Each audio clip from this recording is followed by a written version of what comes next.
everybody. Welcome to the Stitch TV show.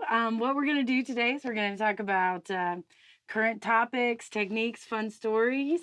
Yep. So we have our episodes come out monthly, and then we have sew-ins that come in 2 weeks after that, also monthly. We just had one last night. Very fun. It was fun. It was super fun. Yes. And the first 30 minutes weren't me just sitting there. Why am I all alone? So No, but you know what I learned last night, though? It's hard doing math with other people talking to you. Yeah. Because I was trying to figure out some math things, and how big is this? Because I have a bad habit. Like, I make a block, and then I go, oh, how did I do that? Maybe. Oh, I was doing that last night. I'm like, I know I cut it 1 7/8. Why did I do that? That was dumb. Yeah, anyway, exactly. But we'll get back to more of that later. We also have podcasts, my particular podcast that comes out weekly, Hip to be a Square. And we are going to talk about a couple different topics today. We're going to touch on purses. We're going to touch on preparing for a retreat. And we're also going to talk about quilt-alongs and what that means. Ooh, quilt-alongs, very exciting. And there's no hint behind us. Subtle. We're subtle. Subtle hint behind us. So what all happened this week? Halloween explosion. Oh, no. Well... Halloween hasn't even happened yet. How did you have an explosion? Sadly, not the candy part of Halloween. Oh, costume. So I have kids that are still trick-or-treat age. And my son, who is lovely and possibly my favorite child right now, has decided that for the 3rd year in a row, he's just going to be an army guy. And we totally have all the stuff already. Okay, good. And he hasn't grown out of it? Nope.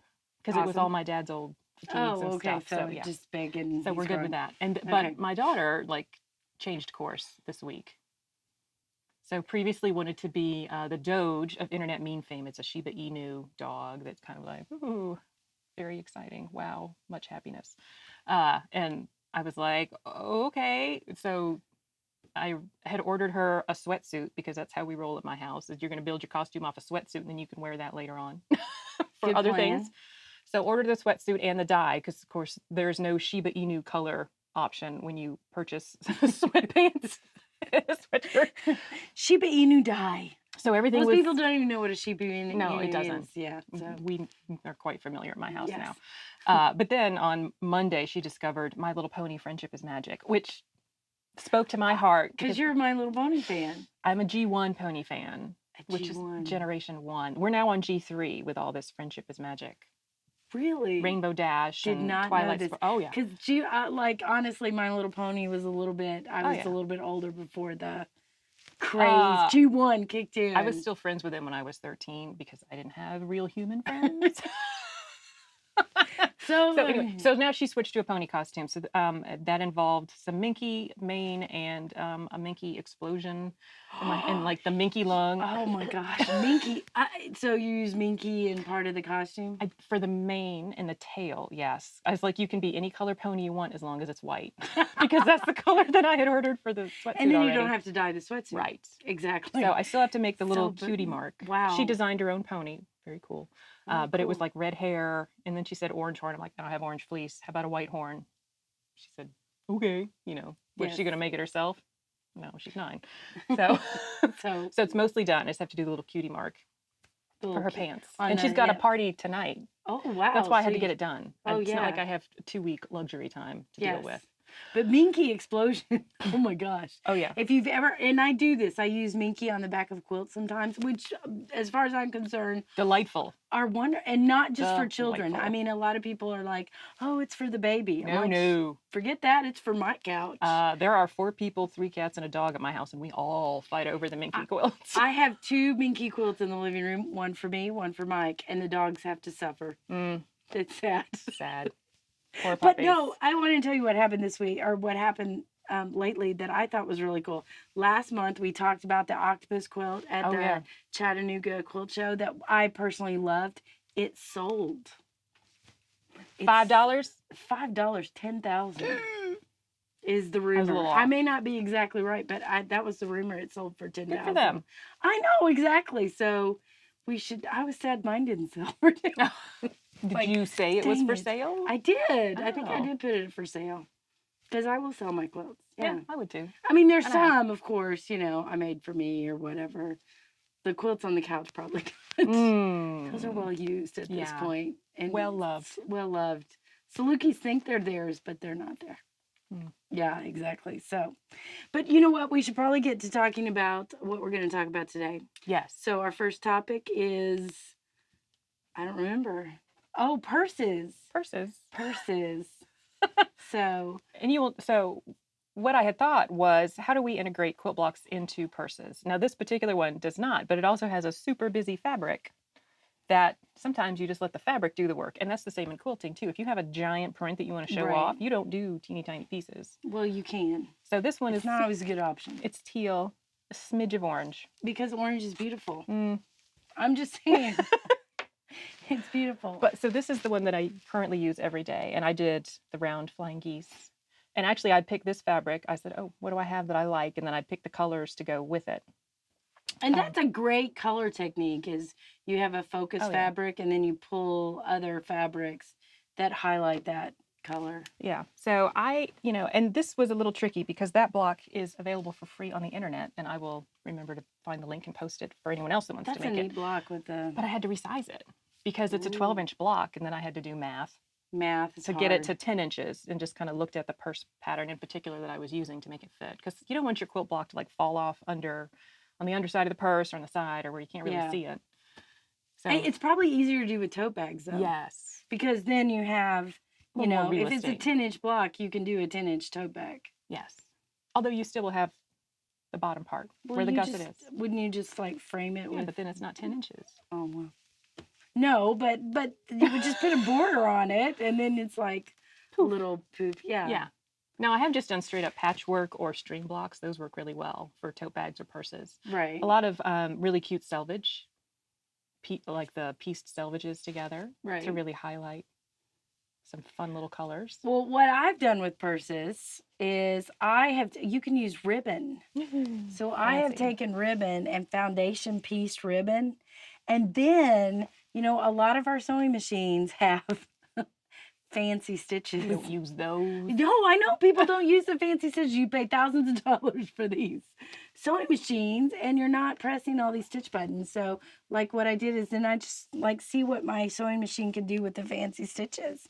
So add stitches to it. So when I've tried to use ribbon, I find that the ribbon kind of buckles and it puckers. So how do you stop it from doing that? Well, you can use 505 spray to spray it down. Okay. Ooh, yeah. Just to kind of keep it there, because you don't want it to be like, I wouldn't fuse it down. You could fuse it down. Yeah, I've tried fusible, and that kind of makes it crinkle up sometimes, which is unattractive. But 505 will let you just lay it on there because it's an adhesive, temporary adhesive. Yeah.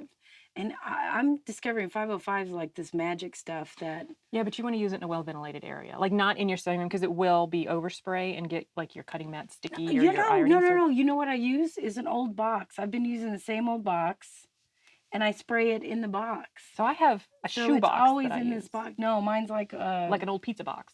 No. I use, like, an old box that you would ship stuff in. Oh, okay. Yeah, I think I ordered some shoes, and they came in the Zappo box. It's my spray it's like a spray booth, essentially. Cool. You set yourself up for that. And then the other thing is, like strips of leftover fabric, same kind of thing. So these will become and that was quilted, right? That wasn't a machine stitch. Machine stitch, baby. Oh, fancy. Fancy. Yes, I pressed extra buttons on my machine. Now, I think that was on my baby lock. So, personal question. Yes. I can answer personal questions.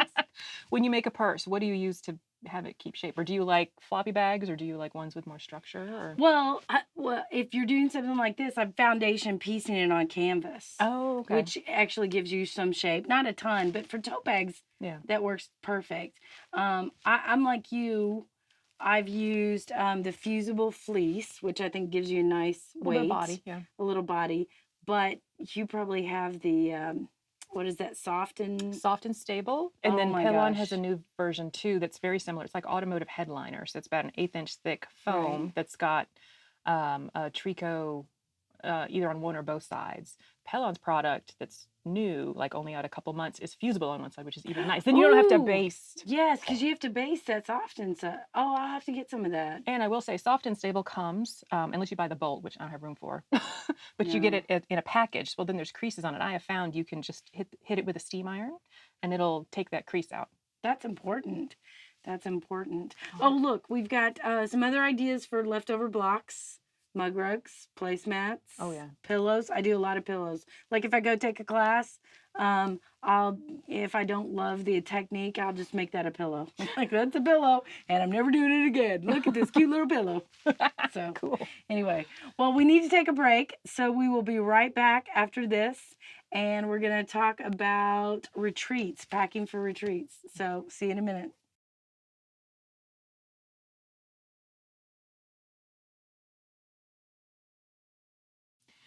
So, Lynn, we have a retreat tomorrow. We do. We have a retreat tomorrow. Just a day retreat, not a fancy overnight one. What are you packing? Oh my gosh, this to me, this is a tough question. First of all, power cords. Power cords, because you never know when you're going into a retreat if you're going to be close to the outlet, and I think that's important to remember that, and a power strip. If I may also point out the particular cord for your machine, because if you remember, a couple of years ago we went to retreat and I got there, I can't find my cord. And I drove all the way back home. Didn't find it there. Drove all the way back. I was just going to sit there and pout all day. And who went into her bag and went, "Isn't this your cord?" Yeah, that was my cord. She was not happy with me.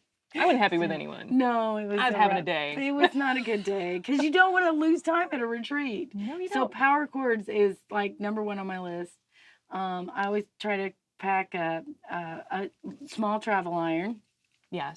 Because you never know. Well, there's usually an ironing station set up by whoever's organizing it. Yes. But you might want to get your steps in on your Fitbit, but that doesn't mean you want to get up and press every time you sew a seam either. Right. So I like my little travel iron, and I go to a lot of retreats or a lot of sew-ins, and I have double stuff, and it's not Oreos. I am interested in this. No, double stuff in that I have a set of scissors and a set of pin cushions and a set of pins and rotary cutter and like two of my favorite rulers. Like I have the big 8.5 by 24, and then I have a 6.5 by 12. Those are my two favorite rulers. I pack those. I pack a little cutting, one of those twirling cutting mats, and I take those with me every time I go to a sew-in, so that I have that stuff there. And we have the giant transformer tables. Yes, Pam and I have the giant transformer tables. They will, there's a little bracket that you use to kind of clamp it on whatever table you're at, and there's one that is just, you could put a cutting mat on, use it for cutting. There's another one that comes with an ironing surface attached, and you can use it for ironing. I just have the ironing one because I figured I could always put a cutting mat on it if I wanted to. I have both. But I always have to make... Because it was a deal when I bought them. Yeah. So, like, when I look at her... And I've actually packed... If it's an overnight retreat, I've actually packed my chair. She's made fun of me because I actually came out with my rolling chair. And, because if you're going to be stuck in a conference room with bad seats for 8 hours, 12 hours a day, and I sew late at night. You do. Like everybody else, like overnight retreats, everybody else is like going to bed at 10 o'clock. I'm up till 1 by myself. Yeah. But then I'm up at like 6 a.m. Like, let's bring it. Yeah, and I'm dragging in like at 9 going, oh my God, this is way too early. But I can't take those tables without making the Optimus Prime transformer noise. Yeah, that's when I good. put them up and take them down. Yeah, those are good. Now, the other thing that I like to bring is my jams. Your jams. My jams. So I have pajamas? No. Oh, I mean, I know. yes, yeah, I do bring pajamas because awkward. If it's overnight. Yes. But I do bring music. So between my iPod or anyone else that brings their, playlist of choice, right. I have a Bose speaker that connects via Bluetooth. So we can change up the mood. Yes. Need a little higher energy in the morning. You want a little, jazz at a little afternoon. Maybe not jazz. Maybe not like crazy acid jazz, but a little subtle jazz. A little Michael Bublé, easy into bedtime. Yes. Yes. Yeah. So I bring that. And I always bring, so I tend to get a lot done because I will focus. She does get a lot done. She didn't talk to you. She's just like sewing. Yeah. I don't go there to talk to people. I go there to sew. I know. I really, yeah. So I've met other people. Mm-hmm. I got 2 quilts done last night, at Thursday night at our sew-in. So I tend to think like, all right, there's 2 projects that I could feasibly finish in as much as I think I will finish at a retreat. And then I will always take 1 to 2 more than that in case I just get there and I'm not inspired to work on anything. So for a day retreat, I will take usually 3 to 4 projects. If it's I agree with you. I think you take more projects than you think you're going to do. Yeah. I mean, I know it seems like more stuff. And the thing with taking projects is you've got to consider everything you need. So, like earlier, we were talking about purses. You can't forget your, soft and stabilizer. Yeah, Or zippers and use hardware. zippers and hardware and all that kind of stuff. Or, if you're paper piecing, you need to have all the pieces already ready to go. And I have to admit, I like changing up. Like sometimes I'll work on something and go, I am tired of this. I've been paper piecing little things. I don't want to do that. I just want easy sewing. So I may bring a jelly roll and do a jelly roll race for myself just to have a quick charity project or something. Yeah. I do like to go with pieces already cut. That way I'm not hogging a cutting table trying to cut everything for one project at the retreat. I do a lot of cutting at a retreat. I find it tends to take me away from the action because I will stand with my back to the group, which, all right, maybe I'm already kind of antisocial old curmudgeon. But don't you think there... Well, go ahead. I was just going to say, I feel like I get more sense of accomplishment if I am piecing and end up with something close to a top at the end of the day versus like, great, now I have all these cut pieces. Oh, I don't think I look at it like that. It just depends on what I'm... Like right now, because I finished 2 quilts at our last sew-in, I'm going to have to bring... We've got another sew-in on Sunday. We go to a lot of sew-ins. No problem. So, since I finished 2 quilts, and what I did at the sew-in was just finish the binding on them. I've got to start from the beginning, like from the cutting stage at this next sew-in. Yeah. So that's where I am in the projects I'm working on. But the other thing I wanted to say is there is a difference when considering a day versus an overnight and where you're going. Because I think you got 3 kinds of sew-ins. Like you got one that we do at quilt stores. So if you forget thread, it's easy. You don't have to be as organized because you're like, all right, I'll go upstairs and buy $3 worth of thread. A spool of thread. What kind of thread are you buying for $3? Well, the little Madeira threads. Oh, okay. Those are like $3. You can't get no Aurifil for $3. Aurifil. Or if I'm like, oh, I really need it, I go buy Aurifil for more. But or if you run out of, I need background fabric, I've already got that. You can run upstairs. If you're going to a hotel or a conference center, you got to be more organized because you're not going to have that. Yeah. The on-site store. The on-site store, which makes it easier. And if you're going to overnight, you got to consider food. Yes. Yeah, we've done locations where food is provided and others where everyone kind of has to pitch in. And it's a little more work. It is, yeah. But honestly, I mean, I'm getting ready to go to an overnight retreat, and another friend and I are like in charge of one dinner. Yeah. So that's a good way to divide it up. Like of the team that's going or the group of quilters that's going, I'm only gonna have to cook one dinner. Yay! And then you think, all right, I'm bringing coffee. Make sure someone else brings filters. Yeah, stuff like that. Oops. Yeah, we've been there. Have you seen the pajamas? I know you said jams. Have you seen the pajamas at Target? I have not been in a Target to see them, but I have seen them all over Instagram. Yes. I bought them. I found them at Target. So I'm going to have my pink pajamas with sewing machines on it for the retreat. You and every other quilter. I know. Well, it's our... Why don't you monogram them? I could. You could. I love monograms. Monograms are awesome. They're one of my favorites. But variety is important. Don't forget power cords. Oh, risers, bed risers. Oh, yeah. Bed risers are good to bring. Yeah, if you're there for intense cutting or pressing sessions. Yes. Bed risers are good. Yeah, brings it to counter height, which is better for standing and doing this. By the way, mine are orange. I have bed risers. Of course they are. I didn't see any teal ones. I'm just saying they were orange. Double stuff. That's power cords, double stuff, snacks. Healthy snacks too. Don't just get chocolate. I mean, not to say you shouldn't bring chocolate, but you don't want to, like, I think apples or fruit I think healthy snacks are better. Then you can sew longer. And your caffeine of choice. Mine's tea.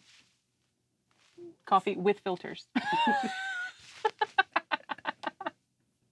So, but that's anything else that we can think about that you need to do retreat-wise? I feel like, remember your machine. Now, do you bring 2 machines? No. I was at a retreat once where a girl brought 2 machines. She brought her featherweight and then she brought her big machine.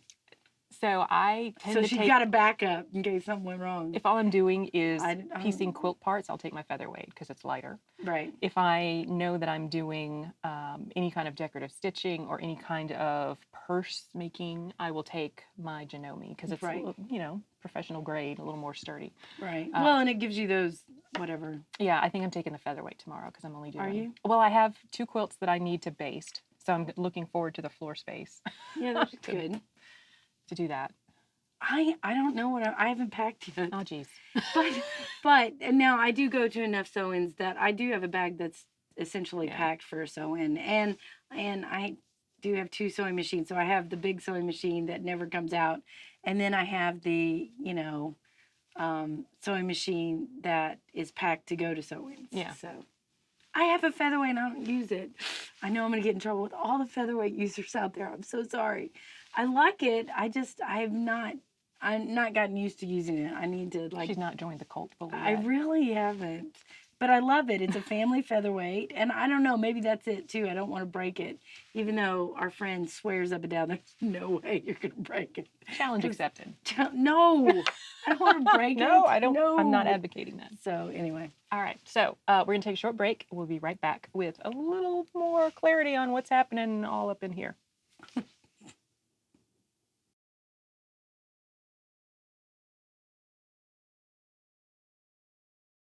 Welcome back. Let us resolve the mystery of what is happening behind us. So a few weeks ago, we posted instructions and announcement for our first quilt-along, the Droid Quilt-along, potentially related to these fine fellows here in front of us. That may or may not have anything to do with the movie Star Wars. That is coming out in December. So we thought, how fun would it be to give people a way to give gifts of quilts that are Star Wars inspired for Christmas? Because it's a little daunting to get, as I did, the fat quarter assortment of Star Wars fabric, the new ones from Camelot Cottons. And then you think, well, now I have all these fat quarters and I cannot possibly cut them up because I would chop someone's face in half. That is always my fear with fabrics. Those novelty prints are all like that, you know. Yeah. So chop off Thor's head or chop off. Get rid of that nasty hammer. Yeah. Well, any novelty prints like that. I mean, you can do that with Mickey Mouse or Hello Kitty too. So. Yes, we could. We could. So the Droid quilt is kind of inspired by the shapes. You'll see the shapes on Boba Fett's helmet, on some of the Stormtrooper helmets, on a lot of the panels that you see on the ships. So not terribly complicated shapes from a quilting perspective. I mean, the most complicated shape is this parallelogram. And a trapezoid. Look out. Miss Persky, my 9th grade geometry. Half-square triangles, go away. No, there's a couple of those.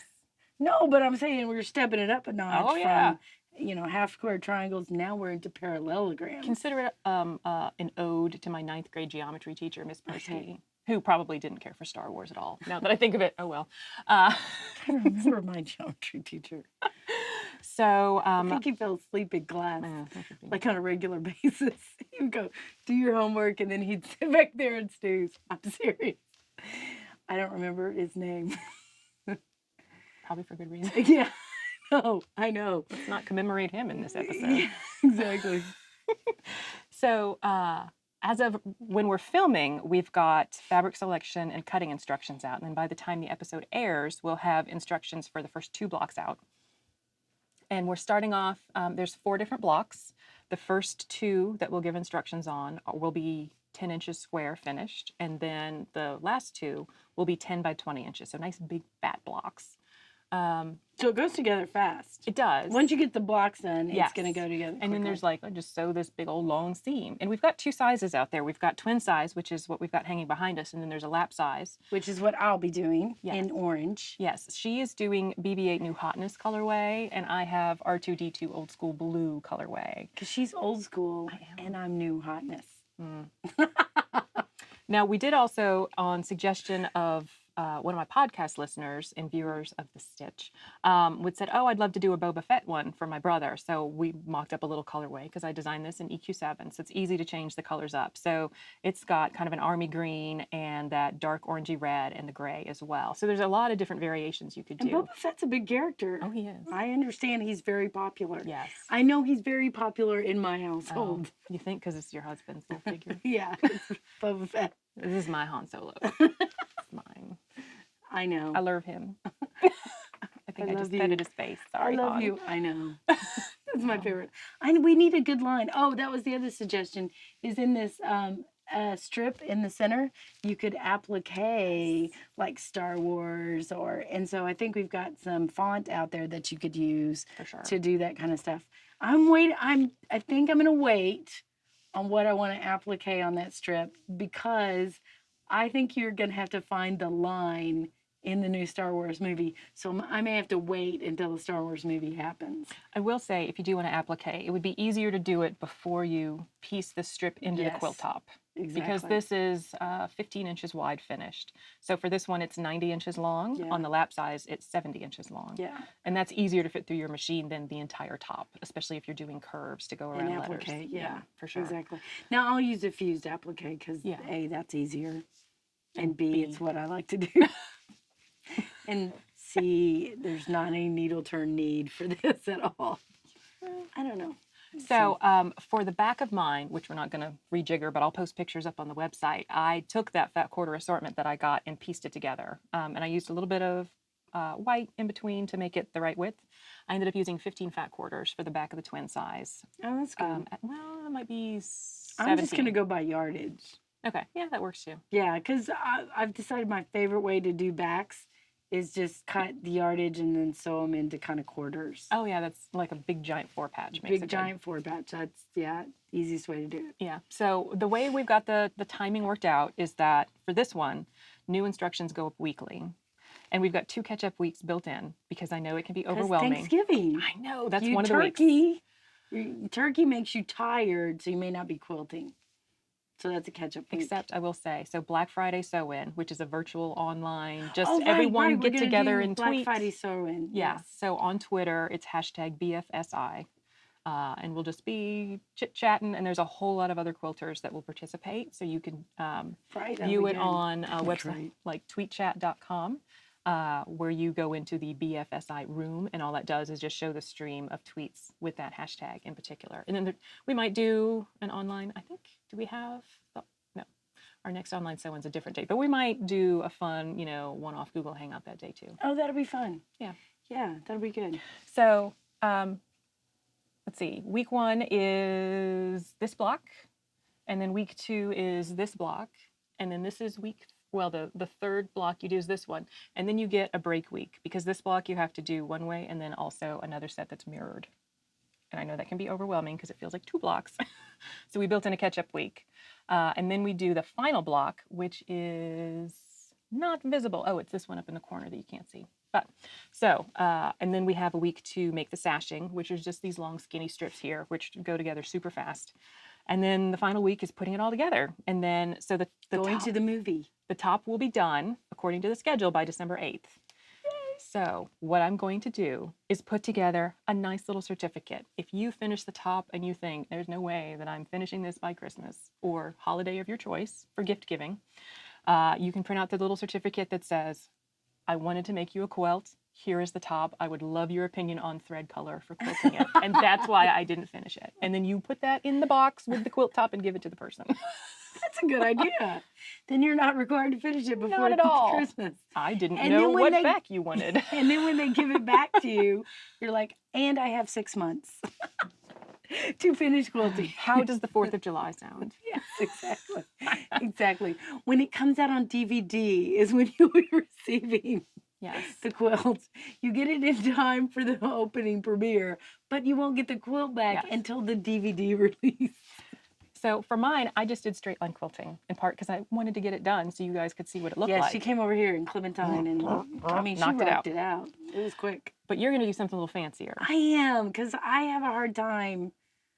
phoning it in like me? I do. No, seriously, I think it's a struggle that I have just because I have a hard time. If I'm doing, like, I've worked on the 2 quilts that I did finish were panel quilts.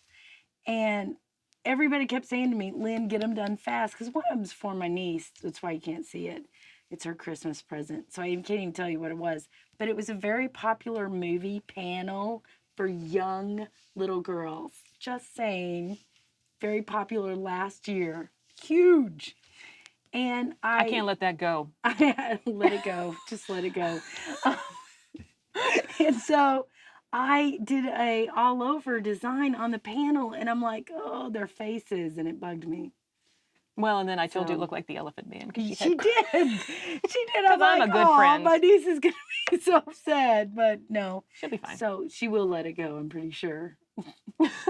So maybe the Droid Quilt is not your jam, and I totally get that. But there are other websites that host quilt-alongs that you may want to participate in. And some of them are not weekly clues because I know that can feel a little overwhelming. Bonnie Hunter does one that kicks off on Black Friday. I know. It usually goes through New Year's. You do it. Ooh, girl. That is intense because that is like hers is 280 half square triangles in a week. Like, ooh, look out. Yeah, so this is like beginner. This will get you prepped for the Bonnie Hunter if you do Bonnie Hunter. Yeah, so I did it last year. I started to do it 2 years ago, and it wasn't a good time in my life to do it. So I printed out all the instructions and never finished it. But Melissa Corey over at happyquilting.com really does some great ones. And she offers so many options in terms of block size and layout. So whether you want a lap or, on up to a king size. So hers is another good site. And she's got all of her ones done in the past too. So I'd really recommend that site if you want to try something different. Well, I did notice that on our website, we did get a question of, look, if we have cutting instructions questions, what do? You want to email us at info@thestitchtvshow.com, and Pam will answer those questions. Yes. Not Lynn. Pam will answer those questions. I'll also answer them in the comments section as well. Right. So, and there was a question, can we real quick talk about, are we going to do a tip on how to cut long pieces? Yeah, I think we'll do that as a separate video. And this block in particular might be a little weird for people, so I'm going to do a little video to accompany that week's release as well. Sounds good. So we'll have some extra support there. So, but if you do these, we're going to have them all ready for the premiere of the new Star Wars. So, and I'll have the BB-8 quilt. Okay. And you can have R2-D2. Okay. Who I think shows up. I think both droids are in it. But if you go to Target, the BB-8 is the round one that they have on display. And I think it even kind of moves and talks to you. It's kind of cool at Target. Cool. So. All right. Well, I think we will be back in just a minute with the closing. Yes.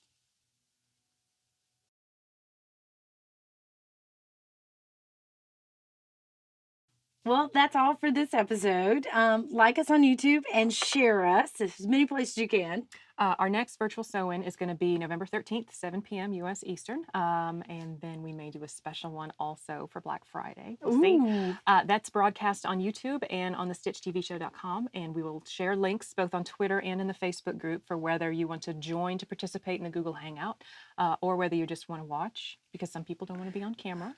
And we'll actually have a new page on our website that will talk about how to join, because I think there were some people that weren't quite sure what Google Hangouts were. So we'll add that to there. So don't forget to like us and follow us on Facebook, Instagram, Twitter, Pinterest. We're at all those places at The Stitch TV Show. Questions or comments, you want to do info@thestitchtvshow.com, and Pam's answering all of the cutting questions just to make sure. All of the details can be found at our website is thestitchtvshow.com. And we want to give a big thanks to Big Thing Productions, 77 Peaches, and Barney Pen sponsor. And then tune in next month because we're going to have another one of our quilting chat with friends. See you next time.